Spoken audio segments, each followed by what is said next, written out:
जब्र भी देखा है तारिक की नज़रों ने, जब्र भी देखा है तारिक की नज़रों ने, लम्हों ने खता की थी, सदियों ने सज़ा पाई। सलाम, नमस्ते, सत श्री अकाल। मैं हूँ आपके साथ हर्षिता मिश्रा और आप देख रहे हैं टाइम्स मेल। इस वक्त पूरी दुनिया में इजराइल की बात हो रही है। हमास को याद किया जा रहा है, हमास की ताकत को याद किया जा रहा है। सोशल मीडिया से लेकर मोहल्ले की पंचायत में भी हमास की बहादुरी और इजराइल के तबाही की बात हो रही है। हमास ने इजराइल के सैकड़ों टेंट उखाड़ दिए। हमास ने इजराइल को घुटने टेकने पर मजबूर कर दिया। हमास ने इजराइल की ईंट से ईंट बजा दी। हमास अब फलस्तीन को ज़मीन से इजराइल को खाली करा देगा। अब फलस्तीन की ज़मीन पर फलस्तीन के लोगों का हक होगा, वगैरह वगैरह वगैरह। पर जनाब ज़रा दिल और दिमाग संभाल कर बैठिए। हमने अभी अभी आपको हमास और इजराइल के ताल्लुक से जिन खबरों को बताया है, ये सिर्फ सोशल मीडिया पर फैलाए जाने वाला फेक न्यूज़ है। हमास के जरिए इजराइल को मार भगाने के तमाम दावे मन घड़ंत और फर्जी हैं, जिनकी सच्चाई बस इतनी है कि आप ऐसी खबरों को सुनकर सिर्फ और सिर्फ अपने दिल को तसल्ली दे सकते हैं, और ऐसी ही खबरों के जरिए आपको गलतफहमी का शिकार बनाया जा रहा है, जबकि सच्चाई सोशल मीडिया के दावे से बिल्कुल इतर है। इजराइल ने पूरे गजा पर कब्जा कर लिया। उत्तरी गजा के लोगों से दक्षिण में जाने के लिए बोल रहा है। इजराइल ने अब चारों तरफ गजा को घेर लिया। नेतन्याहू ने खुले तौर पर कह दिया कि गजा पर अब उनका ही कंट्रोल होगा। यहाँ तक कि गजा पर इजरायली झंडा नजर आ रहा है। कुल मिलाकर इजराइल ने गजा पर अपना परचम लहरा दिया। यानी इजराइल का केवल एक ही मकसद था, और वो है गजा पर कब्जा करना और इजराइल में महीनों से हो रही आंदोलन को कुचलना। सच्चाई सिर्फ इतनी है कि इजराइल पर हमास के दागे जाने वाले रॉकेट केवल शादी ब्याह में आतिशबाजी से ज़्यादा कुछ नहीं है। हमास ने 7 अक्टूबर को इतने बड़े ताकतवर इजराइल पर कैसे हमला कर दिया, उस हमले पर हमारा चैनल पहले दिन से सवाल उठा रहा है, क्योंकि हमास के इस हमले में न सिर्फ नेतन्याहू की सत्ता बचाई है, बल्कि उनको जेल जाने से बचा लिया। वरना अब तक इजराइल की सरकार गिर चुकी होती और नेतन्याहू इजराइल के जेल में बंद होते। हमास के हमले से पहले बीते कई महीनों को नेतन्याहू के खिलाफ विरोध प्रदर्शन हो रहा था, लेकिन नेतन्याहू के लिए सबसे बड़े मददगार के तौर पर हमास सामने आया। हमास ने इजराइल पर हमला किया और नेतन्याहू ने इससे हमले को होने दिया। हमास बड़े ही आराम से इजराइल के भीतर घुसकर हमला करता है, इजरायलियों को बंधक बनाकर अपने साथ वापस गजा में लौट जाता है। मतलब ऐसा लग रहा है कि ये सब कुछ हमास और नेतन्याहू की मर्जी से हो रहा था, क्योंकि गजा पर इजराइल के कब्जे के बाद हमास पर सवाल उठाना लाजमी है। आखिर कैसे गजा पर कब्जा जमा चुका है इजराइल? आखिर कैसे इजराइल ने हमास की मदद से गजा पर लहराया इजरायली परचम? आखिर कैसे 11,000 से ज़्यादा मासूमों के कत्लेआम पर नौटंकी कर रहे हैं मुस्लिम देश? आखिर कैसे फर्जी खबरों और फर्जी दावों की बुनियाद पर मुसलमान के जज्बात से खेल रहे हैं मुस्लिम यूट्यूबर?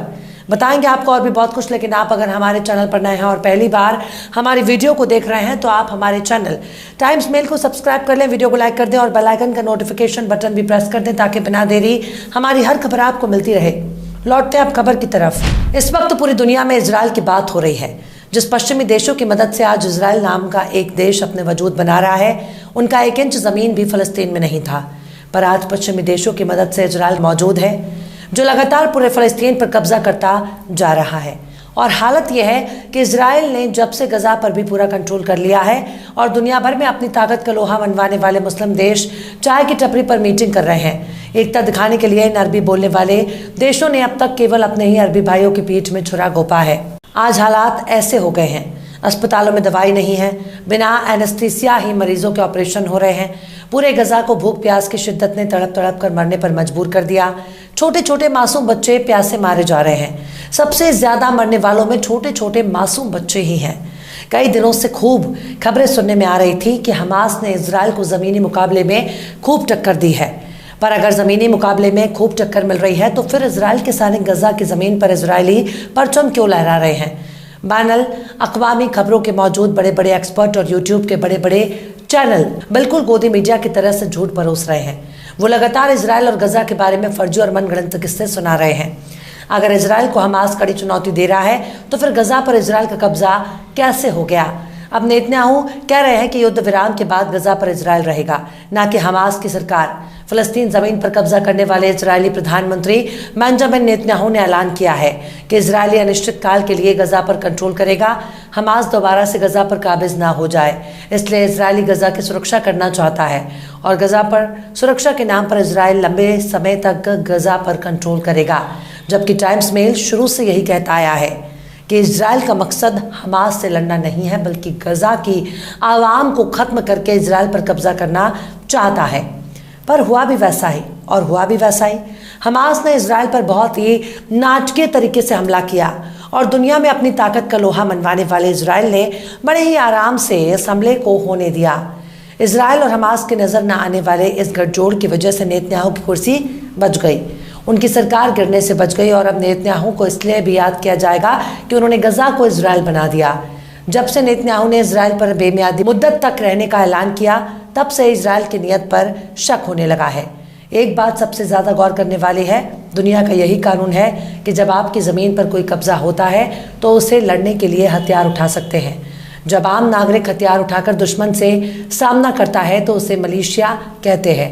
हमास, हिजबुल्लाह और यमन के हौती बागी भी मिलिशिया ही हैं। लेकिन इजराइल बाकायदा एक मुकम्मल देश है जिसके पास हवाई ताकत मौजूद है। वो हवा से ज़मीन पर मार कर सकता है, उसके पास फाइटर जेट मौजूद है, उसके पास एयर डिफेंस सिस्टम मौजूद है। इसके साथ ही उसके पास हथियारों और गोला बारूद की कोई कमी नहीं। उसकी मदद करने के लिए पूरा का पूरा यूरोप साथ खड़ा है। अमेरिका, ब्रिटेन, फ्रांस और ऑस्ट्रेलिया जैसे मुल्क इजराइल के साथ खड़े हैं।